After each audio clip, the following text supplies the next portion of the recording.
मैं कह सकता हूं आज श्रावस्ती की कनेक्टिविटी अच्छी हुई है। बहनों और भाइयों, ये जो कार्य आज श्रावस्ती में दिखाई देता है, इसके लिए समय निकालना पड़ता है,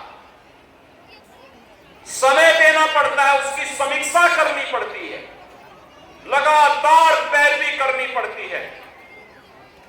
रामकिरण पांडे जी, साकेत मिश्रा जी, प्रज्ञा त्रिपाठी जी, पदम सेन चौधरी जी, ये सभी लोग लगते हैं, तब परिणाम सामने आते हैं, तब ये कार्य हो पाते हैं। और पहले फुर्सत कहां थी? 9 साल पहले बबुआ मुख्यमंत्री बन गए थे यहां के, 12 बजे सो के उठते थे, 12 बजे, और 12 बजे सोकर उठते थे,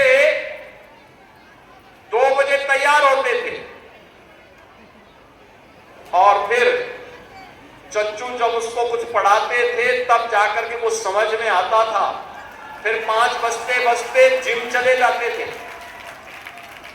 और जिम जाने के बाद आए तो उनकी अपनी महफिल बैठ जाती थी। तो फिर कहां शुद्ध बुद्धि प्रदेश के बारे में, और यही प्रदेश के अंदर होता था। हर जनपद में एक माफिया,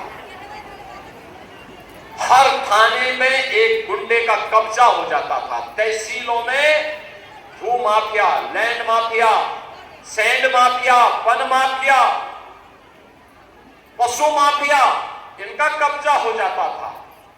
आम जनता टकटकी लगाई देखती रहती थी। न किसी गरीब को राशन, न स्वास्थ्य की सुविधा, न पेंशन की सुविधा, न मकान की सुविधा, न शौचालय की सुविधा।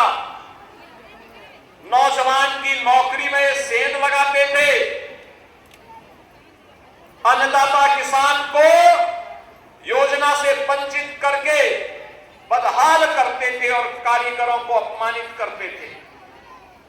परिणाम क्या था? यूपी बीमार हो गया, श्रावस्ती उससे भी बदहाल हो गया।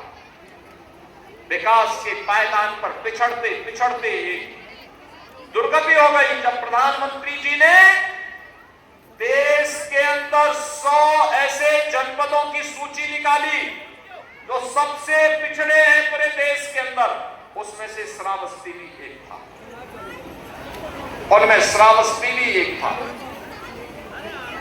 बहनों और भाइयों, पिछले 9 वर्ष में श्रावस्ती ने एक नई ऊंचाई रखी। आज आप देखते होंगे मंच पे भी हमने दिया है, इससे पहले भी दिया है। हर गरीब के पास उसके सिर को ढकने के लिए छत है। एक आवास, प्रधानमंत्री आवास योजना या मुख्यमंत्री आवास योजना। हर गरीब के घर में शौचालय है, हर गरीब के लिए आयुष्मान भारत की सुविधा है, और जिसको आयुष्मान भारत की सुविधा में आच्छादित नहीं हो पाया है तो मुख्यमंत्री जन आरोग्य योजना में उसमें भी आच्छादित नहीं हो पाया है, तो मुख्यमंत्री राहत कोष से पैसा हम लोग देते हैं। जनप्रतिनिधि लिख दे, कोई पदाधिकारी लिख दे, या कोई आम जनता भी लिख देता है, तो हम जिलाधिकारी के पास भेजते हैं कि भाई 3 दिन के अंदर इसकी रिपोर्ट दो, और तत्काल पैसा उसके पास हॉस्पिटल में भेज दिया जाता है। याद करिए, यूपी के अंदर 16 करोड़ लोग फ्री में राशन आज प्राप्त कर रहे हैं। पहले ये राशन बबुआ के गुर्गे खा जाते थे। 65 लाख गरीबों को हमने एक आवास दिया है। पहले ये मकान का पैसा भी ये सब चट कर जाते थे। 3 करोड़ गरीबों के घर में एक शौचालय बनाया है, इसका पैसा भी ये सब खा जाते थे। रसोई गैस के फ्री में कनेक्शन 2 करोड़ परिवारों को उपलब्ध करवाया। पहले इसकी बोली लगती थी, आज ये युवाओं को बहका रहे हैं। याद करिए, 9 लाख युवाओं को हम लोगों ने सरकारी नौकरी दी है यूपी के अंदर। सरकारी नौकरी 9 लाख नौजवानों को अपने हाथ से मैंने नियुक्ति पत्र वितरित किए।